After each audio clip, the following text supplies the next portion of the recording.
I mean, it's our largest expense for a reason because we need our team. Mm-hmm. Our team is the backbone of our entire business, and we wouldn't be able to grow without them. Mm-hmm. Welcome to Duo On Air, where we help you get seen, remembered, and wildly obsessed over by your audience. We're your hosts, Abby and Courtney, a pair of ex-agency besties who ditched the cubicles, the Minneapolis skyways, and the corporate jargon for work that matters with people who inspire us every day. Today, we're a women-powered marketing agency serving brands worldwide, bringing those big agency results without the corporate price tag. Around here, it's all about what actually grows your business: branding, SEO, websites, and navigating the real-life ups and downs of building a dream while raising tiny humans. We're moms, wives, and best friend business partners in the trenches with you, making the hard stuff feel easy and a whole lot more fun. So pour a fresh cup, get comfy, because you're exactly where you need to be. Let's duo this. Welcome back to the Duo On Air podcast. This is episode number 212, and we're going to get a little vulnerable with you guys today. My favorite.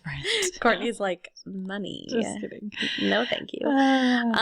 We wanted to share a little behind the scenes of what it costs to run Duo Collective. And I'm not going to lie, when Abby had this idea to do this podcast, I was like, I don't even want to know. Nope. Yeah. I don't want to know how much it costs to run our business monthly.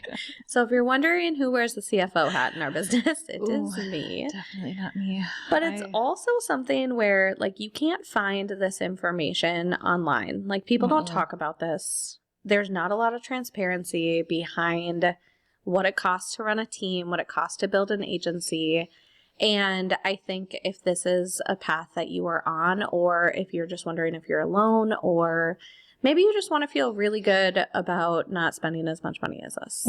Maybe after this, you're going to be like, I don't need a team. Yes. Yeah. Which isn't true. No, it's not. This is like, I mean, we're proud to share this because we do run, actually, like, believe it or not, we are very lean. And we are very like conscious about what we spend. Mm-hmm. And what softwares we use and all of that. But we still spend a big chunk of change every single month because that's what we need to run our business. Mm-hmm, so we're going to break it down and take you behind the scenes of what everything costs. And we'll start with kind of the biggest one, which is payroll. Our team, obviously, is our largest expense, between about $12,000 to $15,000 each month. Now, this does include Abby and I. Yes. So it's paying the entire team. But obviously, the more you grow, the larger that expense is going to be because you have to pay your team. So payroll is by far the largest expense we have. Again, 12 to 15 roughly each month. And it's something too, like, almost everyone is W-2 employee, including Court and I. So we structure our business as an S-Corp. So Court and I are W-2 employees of our own business. Yes. So we are included in the payroll as well. We have 4 W-2 employees, not including ourselves, and then 2 contractors. Total of 4, 5, wait. Yeah, that's right. Yeah. I'm not. So we're W-2s as well. Yes, there we go. So that's where I'm like sitting here doing math. Right. Courtney's like, wait, that's wrong. Wait. So outside of Court and I, we have 4 W-2 employees, 2 contractors. And with the W-2, like this is something where it's also really hard to find this information. Like if you are looking to grow and expand your team, I had a lot of questions. Like I was like, what's better? How should we structure it? There's legal standpoints behind it. So I'm not going to pretend like I'm a lawyer and I understand all the legalities of it. But how a contractor works in your business and on your business is different than how a W-2 employee works in your business. And that needs to be clearly differentiated, and your contracts need to be clear based on that too. So, but we made a big shift in the past few years where we didn't want to have really heavy on the contractor side of things. We wanted things to be W-2'd. Yes. So, just because it was really important to us to like have a team that was invested in the business and cared about the business and also like was a part of it. Like you're not just here temporarily, like you are here permanently. Forever. And forever. You don't get to leave. Sorry, ladies. They're listening right now and they're like, oh my God. Scary. But we also this also offers things like benefits like 401k, which we match. We pay for taxes, time off, etc. Like all of those benefits come with that too. And something that we've always said too, if we're hiring somebody new and we want them on as a W-2, like we're taking these things off of their plate, right? Like these are things that they no longer have to worry about for, themselves, their own business or whatever, as a part of a W-2 employee. Those things are wrapped into it. Mm-hmm. I have learned an awfully lot about what it means to hire employees in different states. Oof. I feel like that could be its own episode. It could be, but I still don't clearly understand it. So, man. But it is wild. Every time you have to, thankfully we use Gusto. So Gusto manages our payroll and manages everything for us, and making sure that state by state, city by city, all the taxes and the accounts and everything are set up, which is a wild journey, but definitely something that we have built throughout the years. And it's our largest expense for a reason, because we need our team. Mm-hmm. Our team is the backbone of our entire business, and we wouldn't be able to grow, and the business wouldn't continue to grow or be sustainable without them. Mm-hmm. And it also helps, like everything now is all internal, like our blog management, website design, copy, marketing, all of those things are internal. We're not looking to outsource those. Again, we're not bringing in other contractors, or Abby and I aren't taking the time out of our days to do those things. We have that team to help us. Mm-hmm. The only thing currently outside of our team is our podcast management, specifically YouTube, which until my husband fires us. Yeah. Or fires himself. Yeah. Quits. He's like, peace, I'm out. Mic drop. He says it every week, but But Abby's pretty, so he hangs around. Doesn't have a choice. Yes. But yeah, so this is definitely by far our biggest expense every single month. Is paying our team. But that's the one that we're okay with. Yes. That's the one we need. That's the one we need the most. So breaking down from there, we have like these little buckets. So one, rent, whether I think like a lot of people either want like a co-working space or a space. We don't need like an office, because a lot of our clients are virtual and our team is virtual. Yes. So people are all over the place. But we do need a studio for our podcast. So we thankfully rent from our favorite photographer, and we host our podcast inside her studio, which works out great. So, which also happens to be Abby's mom. Yeah. That's a few $100 a month, and something that we just recently added within the past year, because otherwise we were doing this out of my home, and it was restrictive because my kids couldn't be there. Like, we had to log her poor dog out. That poor dog. Yes. Such a rough life. And yeah, it was just like the space, it's a small office space. So it's like we had to set up and take down the equipment every time, which took time. That was like the worst part about it. That was by far the worst. Yeah, it's just nice to kind of like get out of your own space too, to be creative and to do stuff like this, and to have a setup where you don't have to constantly tear it down, put it back up. Yeah. And Julie was kind enough to let us paint the wall a brand color. We have our Fun Duo on Air sign behind us. If you haven't watched this podcast on YouTube, go do it. Yes. So it's just been such a nice space to have outside of just our homes. Yeah. And it's centrally located. Not that Abby and I are super far apart. It's like, 40 minutes on a good day. But if traffic is nasty, it could be worse. Yeah. But it's centrally located to where we both are, so it doesn't take either of us that long to get there to meet each other. Mm-hmm. Yeah, which is very nice. So moving on from there, we have our softwares. So this is a few thousand a month. And our softwares they range from like some that are super expensive. So the biggest heavy lifters in our business are going to be SEMrush and Adobe. Thanks, guys. I know. SEMrush for SEO, Adobe for branding. And it's like two that we can't. Yeah. We cannot skirt around. We cannot function without these two. No, like we definitely need them. But SEMrush is definitely about $500 a month, which is insane, depending on the like different levels of things that we need. Adobe is a few thousand a year. Yeah. So yeah, they are the big heavy lifters in our business. And then we have other marketing tools. So Tailwind for Pinterest. We use ManyChat for auto response in Instagram, Tela for video platform, Webinar Jam to run our webinars, Thinkific to manage our course, Captivate to manage our podcast, Flowdesk to manage our email. So we have all of these tools that we need them. And I feel like we need to do like an Instagram reel or like carousel introducing our other side of like our software team. Ooh, it's like our software team. Like we have Tailwind for this. We have ManyChat for this. Yes. And I will say too, so we have a quarterly tracker that we look at. And this is like part of my CFO tasks is to go through all of these and make sure that we're using them. They're the best tool for us. Like, are we on the right plan? What are we paying for? If we're on a monthly plan, why? Like, let's upgrade to the annual plan or whatever it needs to be.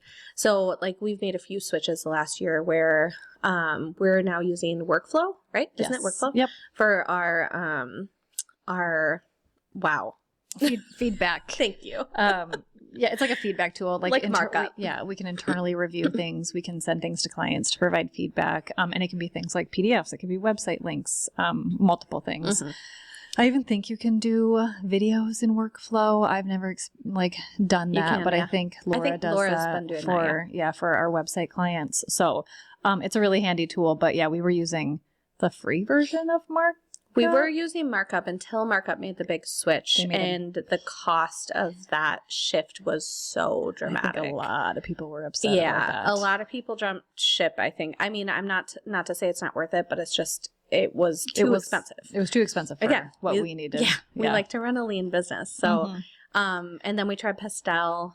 Didn't love it. Yeah, something. I don't know if it was just a few kinks or something, or it's like it limited us, and then that next tier again was just too expensive. Yeah. So we found workflow, and it's actually been working really, really well. So so there's things like that. There's other things like I think last year we just audited our Voxer, and it was like, why do we both have a pro account? I use Voxer more so for like my coaching students and stuff with SEO, whereas Court doesn't use it as much. So that was one where we're like, Court, you don't need the Voxer Pro access. I do. Right. So there's like small things where we can have these discussions and we just kind of flag them every single quarter to be like, do we need this? Do we not? Right. So, or like, can we go down on the plan, or do we have to, should we switch to annual versus monthly? Like thinking about things like that too, based on how often you use the tool. Yeah. So yeah, we have those. I mean, there's internal tools too. So Asana, FlowMap, Workflow, like we just mentioned. We need Zoom. We need Notion, Voxer, Dubsado, and ChatGPT because people are paid version is way better. Guys, this software list is insane. This probably isn't even all of them. These are just the really big ones. But the big thing too is like when we had our annual planning meeting, when I don't even think I have it on here. Our quiz Interact. We use Interact, and that's a few hundred a year. And that was one where we're like, we don't have a quiz. We're promoting right now. Right. So we had to make the decision of like, are we going to like actually set aside the time to make sure we have a quiz that is converting and working for us? Or are we going to drop this one and bring it back up when we do? The tools you're missing in here. Canva. I mean, we're in that tool every single day. Yes. And how did I pay forget? For a pro account for that. Yeah. So yeah, there's a lot of tools, but we are constantly auditing our tools and our softwares and making sure we have the right things in there. And it's really easy to kind of do that even monthly when our bookkeeper is also like asking us questions about what we spent that month. So I think Abby going just through asked me statements and the other day, she's like, you canceled Markup, didn't you? Or it was, I think it was Markup. And I was like, yes, I did. I know. But you had me worried. I was like, oh my God, did I? I know, right? So we like to keep that in check. Yes. Bookkeeping and taxes, the fun, sexy stuff. But absolutely 1,000% necessary. Yes. That is about $600 a month with who we work with and to keep those things on track and moving forward. Worth every penny. Yes, because we didn't used to pay for this service. I think I signed up for QuickBooks at one point. And of course, through this, we also pay for a platform that manage it. Like Xero is what we use to manage our books, which was recommended by our bookkeeper. And we don't manage our books. Our bookkeeper does. Yes. So I think I signed up for QuickBooks, and then I looked at it and I was like, I have no idea how to categorize this stuff. And also, like, that's not where our brain power needs to go. No. I would rather us, like, again, quarterly be able to like audit the systems and tools that we have in our business to see what makes the most sense than sit down every single month and have to reconcile costs. Not worth either of our brains. Especially if it's not something that we're trained in and we don't quite know everything. Like it's not something you should be guessing at, and it's something that you should definitely just outsource and pay other people to do. And then when it comes to legal services, so this past year we did make some investments in trademarks.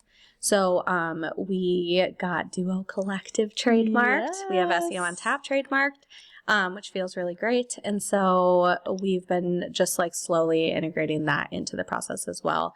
And then as we've grown, we have found the need to potentially want a little bit more oversight from a counsel side of view. So things like really refining our contracts and all of that kind of like process stuff. So that's something that we're kind of allocating. I wouldn't say it's a consistent monthly spend, but it's something that we're allocating a little bit more funding towards. Yes. Obviously, meals and coffee. This is one that everybody probably has. You should have in your business at least, as long as you're not abusing it. But we're pretty lean here. Anytime we get together, obviously, and work are the days that we aren't shy to order coffee or a couple and some food. We just got done eating lunch and I picked up coffee this morning for our podcast day. It's just kind of our routine. But yeah, anytime we're working together, obviously, or if you're meeting a client somewhere or whatever that might be, obviously those are business expenses. But again, we're not sitting at home door dashing coffee to our doors with our business money. We might be doing that with our personal money like a bunch of idiots, but definitely not our business. Right. I know. Another one, team retreats. So we host one a year. So this, we end up spending usually a few thousand between Airbnb, flying our team in, paying for meals, groceries, gifts, like anything that kind of falls into that bucket. So that's definitely something. I would say this year we also hired brand photography to come out there. So we probably spent a little bit more than we have done in the past. But we hired a personal chef too, as just again, as like some sort of a fun experience for the team. And I'm pretty sure it was Lauren who said when she finished the meal that it was the best meal she'd ever had in her entire life. I know. And I was like, oh, I'm so glad we could provide that for you. It was so cute. It was. So team retreats we like to go all out for. Yes. And then this one's not fun, but something that you kind of have to think about is that there's credit card processing fees. So, I mean, we go through a bunch of different systems, whether it's like Dubsado or Stripe or Thinkific, like PayPal. Everywhere has a different fee structure. And I think there was one point we used to offer PayPal. PayPal is higher than normal. So it was one of those things where we like don't use that as much anymore, except for affiliate kind of payouts. But otherwise, I would say credit card processing fees. I was curious because I wanted to see. Throw up a little bit. I know, right? I was like, how much did we spend on that last year? And we spent over $10,000 on credit card fees last year, which is painful. That is painful. But here's the deal. If you don't pay for that, you don't give flexibility to your clients, and you can't structure payment plans and ease of payment and how they pay. You can, of course, just require people to pay through, ACH bank transfers and things like that. But again, it's just not as seamless and easy for our clients. And that kind of experience, we want them to be able to choose. So there are plenty of clients who wire transfer or who do the ACH transfer and things like that, which is great. But for the other people who want to put stuff on a credit card and get points for their business, or they need a payment plan, like we're going to make it easy for them. So it is what it is. Oh, gotta love it. The next one, advertising. So although, yes, we are an organic marketing agency, we have been dabbling in some paid ads for ourselves over the past couple of years. But really last year, we probably spent the most. Was it 2 years ago we spent more ads than last year? Maybe. I think we spent pretty close to the same, because this is another thing that we like to audit in our annual planning meetings is like, how did it convert for us? Right. Yep. And last year we spent $4,500 on paid ads. I want to say, the year before was maybe around $6,000. Yeah, it might have been a little bit more, because I think we ran a few more like launch periods and stuff like that. Yep. So again, something we're kind of dabbling in. Yes. We're learning more about conversion, our ROI on that is email growth. Yes. So we do that every year, and we look at the value of, okay, how many subscribers did that bring in? And what is that like conversion rate for us, and how do we feel about that? Yeah. So we really look at that. It's not just like we're throwing money at paid ads and then hoping to get like our conversion isn't leads. Great when it turns out that way. Yes. And usually, like, I think a couple times where we've ran a chunk of paid ads and gotten someone to buy a course from it, which is totally not our expectation, because running paid ads to a cold audience is, and then asking them to spend $1,200 on a course is really just unrealistic. Like, we haven't built trust with them. We haven't built a relationship with them. They don't know anything about us. Yes. Yeah. So our goal is to get them on our email list, to nurture them, and eventually maybe 2-3 like launches from then, they will buy the course. So we're in it for the long game. So I think that's also important to understand too, is like the spend that you're doing over the months and years shouldn't be like, for us, it's not an instant return. That's not what we're looking for. Yeah. So we've always found that running a small portion of budget against paid ads during launch windows has been very successful for us from an email growth standpoint. Yeah. Yeah. And then travel and education. So we spent about $10,000 this year, which is, I would say, less. This was leaner than most years. Did we only do one conference? I was trying to think about this as I was like writing out some notes for this. I think we did. So we went to the Show It conference in Arizona this year, and we wanted to go with our team. So we asked anyone who wanted to come. So our web designer and our SEO strategist came, and then Court and I. When was the last the gals, the product? When was that? Not this year. It was always in spring the year before, but not this year. Yep. So I think it was just Arizona for Show It last year. I know. So that was kind of it, other than like travel for our team to come in to the retreat. But yeah, so we did, like, it is kind of fun to know though that 2 times, actually 3, we had early, wasn't it early last year? Or was it the year before that we flew our team in for a photo shoot? Oh gosh, yeah, because that was in the winter.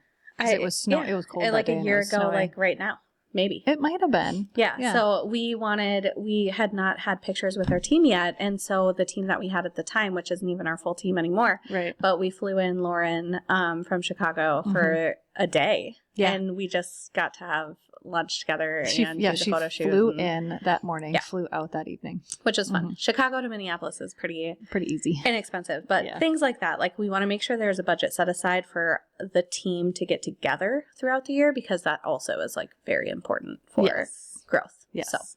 The next one is fonts and graphics. So we spend about $2,000 a year on this. This is really backed into most of our branding packages, but some of them are out of pocket. So sometimes we're buying fonts or graphics for ourselves or whatever that might be. But a lot of it is really built into those brand packages and for the clients that we serve when they sign up for branding. Yeah. And then gifts. We love to give gifts. Yay. So we're like evolving this process, I'd say, more and more to try and like figure out more of like a tiered approach. Yeah. And I would say too, we give sign-on gifts for our clients when they sign on with us. But I think like those are some of our smaller gifts, but some of our bigger gifts are custom launch packages. So if you're a website, if you sign up for the full Rehaul Branding SEO website, we'll send you a custom launch package. And we've struggled to find a business out there that can do it the way that we want to do it. So we're starting a new business. Just kidding.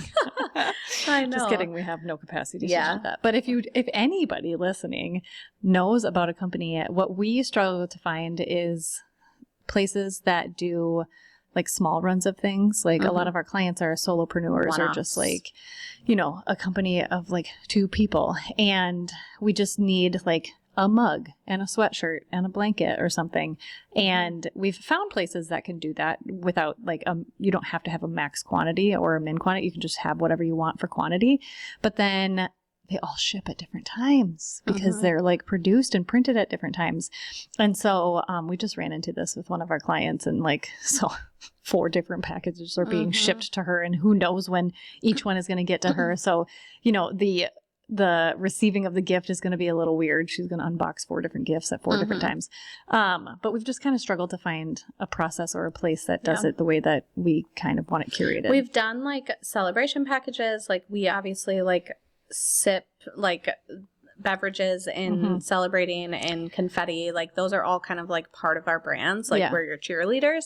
So we've done things like that. But we also like from a brand perspective, how cool is it to receive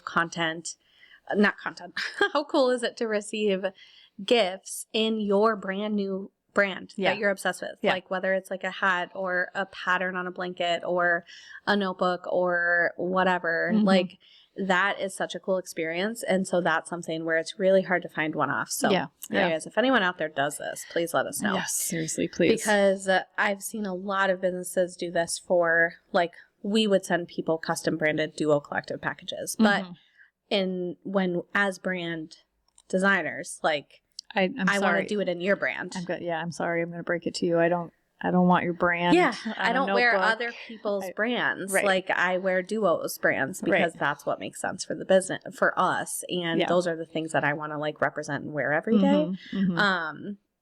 So I think that's like something to keep in mind too, is like, we want the gift to be meaningful. Right. So right. We want them to use it. We want them to get excited. And if you have a brand new website and a brand new brand and somebody sends me a ton of gear with my new brand on it, you bet I'm going to be thrilled. And I'm going to wear that and use that stuff. Yeah. Yeah, for sure. So, okay. That is kind of everything. I am sure there are things that I am missing, but we went back through last year's P&L and looked at our overall expenses. And again, this includes payroll, so keep that in mind. But about every single month, we spend a little over $20,000. Courtney's cringing. That literally makes me want to throw up. Which is a lot of money, but at the end of the day, it's money that we have to spend it. We spend this money moves our business forward. It does. Yeah. And we need it. So, it can feel like a lot, but now also thinking about that, it's like, it would be so easy for us to spend even more. Like it'd just be so easy for us to sign up for a mastermind, a coaching program. Or, like a co-working space. Like, you know, there's so many other things that could be thrown in here. And we try to keep it as lean as possible because of the ebbs and flows of the industry. And our team is our number one priority. Like making sure that our team is happy and our team has hours and our team has projects. Like all of that is super important to us. So and that the benefits there are worth every dollar we spend. Oh, absolutely. Absolutely. So yeah, that basically how we keep this all on track too is a few different things. So this is kind of like what my roles are. It's like the CFO person of our business. Not that I am, but also by any means a CFO. But also she's a great one because you don't want me being the CFO. I struggle to spend like and by default $5 at Target with our credit card. I feel like every time I need to text Abby and she's like, "Are you kidding me right now?" I'm like, "No. Can I do it?" I know. I'm like literally never worried about finding a cost on a card that's like, what is this? Like, no, because Courtney knows everything. She's like, this is $2. Is it okay? Yeah, I know. I'm crazy. She's funny. But anyways, we, like I mentioned, the quarterly expense tracker. So this kind of just keeps us accountable every quarter to make sure that we're not paying for tools or softwares that we're not using. Every single month, we do a quick snapshot, and Court and I have a meeting every single month to review, like, how did last month go? What's this month? Just to talk about, like, the day-to-day, you know, what our sales goals are, all of that kind of stuff. So it keeps us both accountable, even if I'm the one that's maybe in the finances a little bit more. It's also important for Court to know what I know. See if we're killing it or not. Yeah, right. We've allocated everything for our business since the beginning with a profit first mindset that's been like slightly adapted over time to fit our business. But this helps us maintain like savings accounts and funding for when things are that roller coaster so that we can actually make sure that we can pay our team even if we're not hitting our revenue goals that month. Yes. So, and then The annual meetings are where we dig really deep. So we'll dig deep into the profitability of each service. We'll look at teams' hours, project expenses, reevaluate projects and strategies and all of that. And that really holds us accountable to also making sure that we're not getting spend happy or being delusional about how much we're spending. Yeah.